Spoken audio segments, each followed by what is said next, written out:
Alright, welcome to my day 90 progression guide, and I am extremely tired. Procrastinator day got me. It looks like we did not get a level increase, and if the trend is going to continue, most likely maybe we're going to get one in 10 days. So no level increase this week, but hey, hopefully I'm wrong. Starting out, you want to go to your artificial island, then you want to go back to build, and then you want to hit claim, because remember, you can only hold these resources for 24 hours. I also want to give you a big warning to make sure you kill your common enemies. I unfortunately didn't do this until yesterday on Procrastinator Day, and that was probably one of the worst decisions of my life. So I strongly recommend that you do this early. Then of course you want to make sure you check the exchange door and you buy your weekly items. Today, I should have enough to go ahead and buy this bike, so I'm going to go ahead and do all that. But you want to make sure you do Mia's Kitchen, and you want to do your 4 bounties for the day. And I'm going to go with the Sparrow. Next, we got Vitality, starting with joint operations. So for today, we got access to Bracers, Chest, and a Shiro Matrix, and also we got access to the end game. So I want to go ahead and talk about these new joint operations. Now, I feel that the drop rates are pretty much the same as regular JOs. I feel like if you have a team that can handle JO8, you shouldn't have a problem handling these new joint ops. But with that,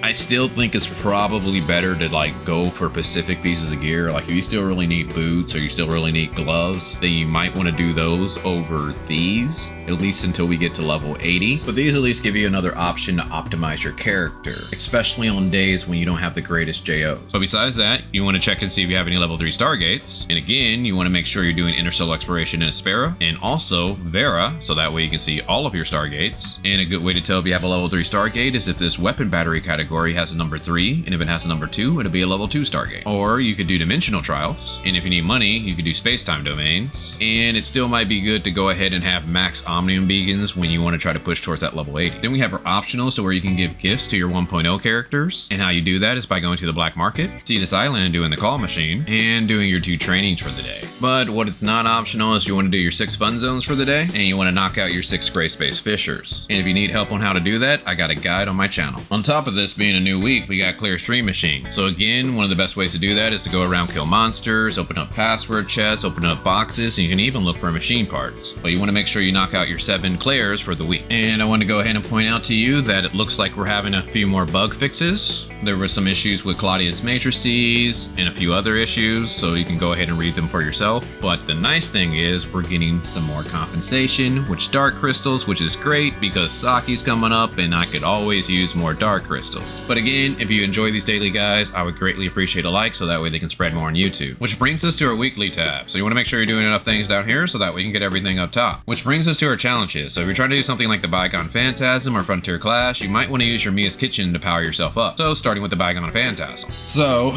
unfortunately I stayed up way too late, but I was at least able to secure first place for last week. So that was nice. And this week is not looking too bad. We do have someone who's on floor 380, but I still think I can probably push myself up, even though I didn't do much climbing last week. As I've been saying, I think one of the best ways to do it is to look at this weapon bonus. If you have a good weapon bonus, if your CS is high enough, you want to click the sneak to next level and go up 11 floors and beat that initial floor. If you do, you gain 11 levels, and that's a quick way to get an extra 100 points added to your score. But after that, I recommend that you do the Sequential Phantasm, because this is the main thing that's going to determine your rank for this week. So if you get a high score here, it's going to be hard for people to beat you in the Bygone.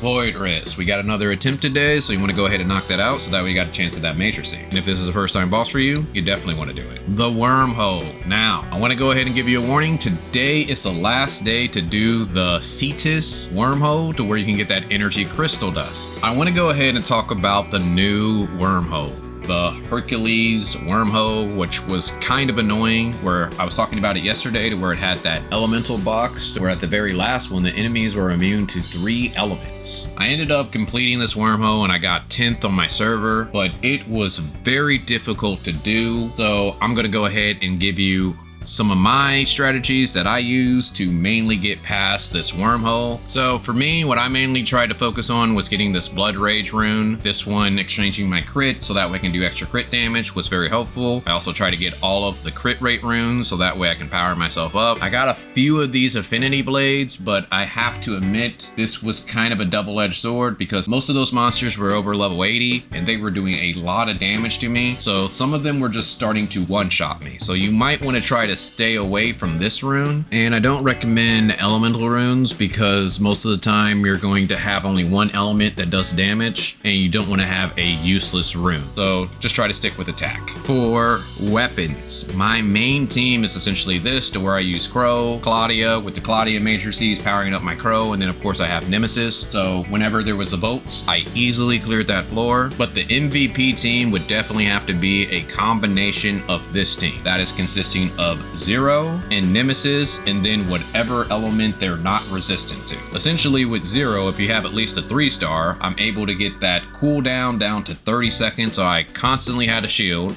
On top of that, I used Nemesis to heal me with her discharge and her skill, so I was constantly at full health because, like I said, those enemies can mainly just one-shot you, so being at full health was very helpful. On top of that, with these two weapons, I did not have to worry about the timer. Nemesis heals was enough to heal me from the timer damage, and then all I had to really do was just use a weapon that the enemies weren't immune to, allowing me to eventually, slowly but surely, clear the level. Then we have the raid. So again, we have the same thing that we wanted to do last week. We want to do the heroic mode of this one, the heroic mode of the middle one, and we want to do battle test area. So make sure you do go ahead and knock that out so that way you can power up your account. Frontier Clash. And for this week, we have Ice Resist, which makes sense since Saki's coming out, and they hate allowing you to test out your new character. But at least it's not vote resist. And Apex League. If you're trying to reach Grand Marshal, you want to put in a couple hours. Then we got our daily buys, so you want to go to shop, hot, then buy your 2 vitality solutions. Now this is only if you can afford it. On top of that, since it's a new week, we can get this proof of purchase box, but again, I only recommend that you buy this if you're a whale, maybe a dolphin, and even then, you may not want to do it considering the matrices on your account. Which brings us to the commissary, starting with the Crystal Dust store. So the first thing you want to do is buy your advancement modules and your booster modules, and you want to get your Vera special gift. I also recommend that you get the Potent Omnium Crystal, but if you're a free-to-play / low spender, you could consider passing on this, but I think you probably want to try to get at least enough for the 8.3 suppressor. But besides that, with your energy crystal dust, I recommend that you get boots, and if you have a good pair of boots, then I recommend you get hand guards, and if you have a good pair of hand guards, then I recommend you get whatever else you want. Space-time store, essentially you're just using your fragments to buy combat engines. Cruise store, now the only thing I recommend that you spend your points on are relic shards, and the relics that I recommend are either space-time rift or omnium shield. And how you get crew points is by doing your daily donations and knocking out your 4 missions for the week. And we got our crew box today, so let's see what I get. Dark crystals, nice. Perfect for Saki. Support store, you want to make sure you buy your 3 joint supply chips. And if you can, buy your proof of purchase and your gold nucleus for the week. And if you need help on how to get return support points, I got a guide on my channel. Point store, now the only thing I recommend is that you spend your points on Aspera special gifts, so that way you don't have to do trainings, black market, or Cetus Island again. But besides that, I just recommend that you explore Vera. Saki's coming out most likely around 11 on Wednesday, so if you're going to try to row for her, you might want to try to go around and get those extra resources, so that way you can possibly have a couple extra rows. On top of that, I did row for Nahida, so look forward to that on my channel later on. But besides that, talk to you guys later.